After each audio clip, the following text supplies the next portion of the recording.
वृद्धावस्था पेंशन हमारे वरिष्ठ नागरिकों के लिए एक महत्वपूर्ण सहारा है।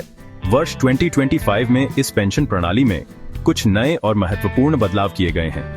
इन बदलावों को समझना हमारे बुजुर्गों और उनके परिवारों के लिए आवश्यक है। ये बदलाव पेंशन पाने की प्रक्रिया को और भी सरल बनाने का प्रयास है। इससे हमारे बड़ों को उनका हक आसानी से मिल सकेगा। यह जानकारी उन्हें आत्मनिर्भर बनाने की दिशा में एक छोटा कदम है। वृद्धावस्था पेंशन प्रणाली में सबसे बड़ा बदलाव डिजिटल माध्यम की ओर बढ़ना है। अब पुरानी कागजी कार्यवाही की जगह एक नया पूरी तरह से ऑनलाइन पोर्टल शुरू किया गया है। इसका सबसे बड़ा फायदा यह है कि अब आप घर बैठे ही पेंशन के लिए आवेदन कर सकते हैं। यह सुविधा विशेष रूप से उन बुजुर्गों के लिए लाभकारी है जिन्हें चलने फिरने में कठिनाई होती है।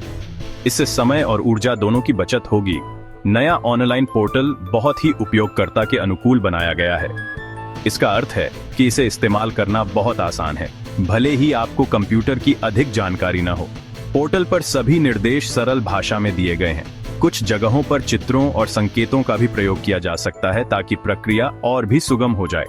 आवेदन प्रक्रिया को भी बहुत सरल कर दिया गया है।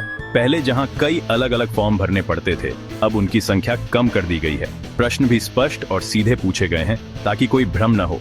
इससे गलतियां होने की संभावना कम हो जाती है। ये पूरी प्रक्रिया को तेज और कम डरावना बनाता है। नई ऑनलाइन प्रणाली में सुरक्षा के भी पुख्ता इंतजाम किए गए हैं। आपके द्वारा दी गई सभी जानकारी को गोपनीय रखा जाएगा। इसके लिए आधुनिक तकनीक का उपयोग किया गया है। आवेदन करते समय आपके मोबाइल पर OTP जैसी सत्यापन विधियों का उपयोग किया जा सकता है। वर्ष 2025 से वृद्धावस्था पेंशन के लिए पात्रता की कुछ शर्तों में बदलाव किया गया है। सबसे पहले आयु सीमा को समझना महत्वपूर्ण है। अब पेंशन के लिए पात्र होने के लिए व्यक्ति की आयु न्यूनतम 60 वर्ष होनी चाहिए।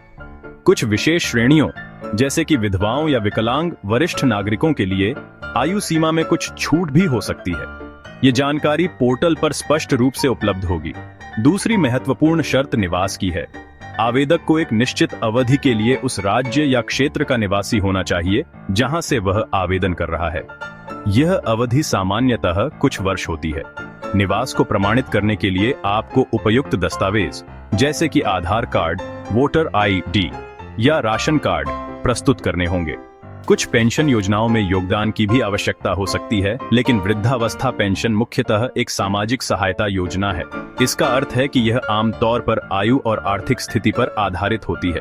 यदि आय एक मानदंड है, तो सरकार द्वारा निर्धारित नई आय सीमाएं होंगी। इनके अतिरिक्त कुछ अन्य पात्रता कारक भी हो सकते हैं। उदाहरण के लिए, यदि कोई व्यक्ति पहले से ही किसी अन्य सरकारी पेंशन का लाभ ले रहा है, तो वह इस योजना के लिए पात्र नहीं हो सकता है। इन सभी शर्तों की विस्तृत जानकारी नए ऑनलाइन पोर्टल पर उपलब्ध कराई जाएगी। आवेदन कैसे करें, आवश्यक दस्तावेज और ऑनलाइन प्रक्रिया।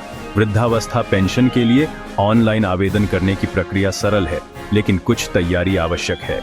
सबसे पहला कदम है सभी जरूरी दस्तावेज इकट्ठा करना। आमतौर पर आपको आधार कार्ड, बैंक पासबुक के पहले पन्ने की प्रति, आयु प्रमाण पत्र, निवास प्रमाण पत्र और एक हालिया पासपोर्ट आकार का फोटो चाहिए होगा। दूसरा कदम है नए ऑनलाइन पोर्टल तक पहुंचना।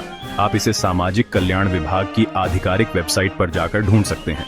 पोर्टल पर नए उपयोगकर्ताओं को पहले अपना पंजीकरण कराना होगा। इसमें आपको अपना नाम, मोबाइल नंबर और ईमेल ID जैसी कुछ बुनियादी जानकारी देनी होगी। इसके बाद आपको एक यूजर ID और पासवर्ड मिलेगा। तीसरा कदम है ऑनलाइन आवेदन पत्र भरना। लॉग इन करने के बाद आपको वृद्धावस्था पेंशन का आवेदन पत्र मिलेगा। इसे ध्यान से भरें। सभी जानकारी आपके दस्तावेजों से मेल खानी चाहिए। यदि किसी जानकारी को समझने में कठिनाई हो, तो आप पोर्टल पर दिए गए सहायता अनुभाग को देख सकते हैं। चौथा और अंतिम कदम है दस्तावेज अपलोड करना और आवेदन जमा करना। जब आप फॉर्म पूरी तरह से भर लें, तो आपको अपने स्कैन किए हुए दस्तावेज अपलोड करने होंगे। सभी दस्तावेज सफलतापूर्वक अपलोड होने के बाद आप अपना आवेदन अंतिम रूप से जमा कर सकते हैं। जमा करने पर आपको एक आवेदन संदर्भ संख्या एप्लीकेशन ID मिलेगी। समीक्षा प्रक्रिया, समय सीमा और निष्कर्ष। जब आप अपना वृद्धावस्था पेंशन का आवेदन ऑनलाइन जमा कर देते हैं, तो इसके बाद संबंधित विभाग द्वारा इसकी समीक्षा की जाती है। अधिकारी आपके द्वारा दी गई जानकारी और अपलोड किए गए दस्तावेजों का सत्यापन करते हैं। यह एक मानक प्रक्रिया है जो हर आवेदन के लिए अपनाई जाती है। आवेदन की प्रक्रिया में लगने वाले समय के बारे में बात करें तो यह विभिन्न कारकों पर निर्भर कर सकता है। सामान्यतः आवेदन की स्वीकृति या अस्वीकृति में कुछ सप्ताह से लेकर कुछ महीने तक लग सकते हैं। नई ऑनलाइन प्रणाली का एक उद्देश्य इस प्रक्रिया को तेज करना भी है। नई डिजिटल प्रणाली का एक बड़ा लाभ यह है कि आप अपने आवेदन की स्थिति को ऑनलाइन ट्रैक कर सकते हैं। आपको मिली हुई आवेदन संदर्भ संख्या एप्लीकेशन आईडी का उपयोग करके आप पोर्टल पर लॉग इन करके जान सकते हैं कि आपका आवेदन किस चरण में है। अंत में हम यह कहना चाहेंगे कि 2025 की नई वृद्धावस्था पेंशन प्रणाली वास्तव में एक स्वागत योग्य कदम है। यह प्रक्रिया को सरल, पारदर्शी और सुलभ बनाती है। हमारा सभी पात्र वरिष्ठ नागरिकों से अनुरोध है कि वे समय पर और सही जानकारी के साथ अपना आवेदन जमा करें।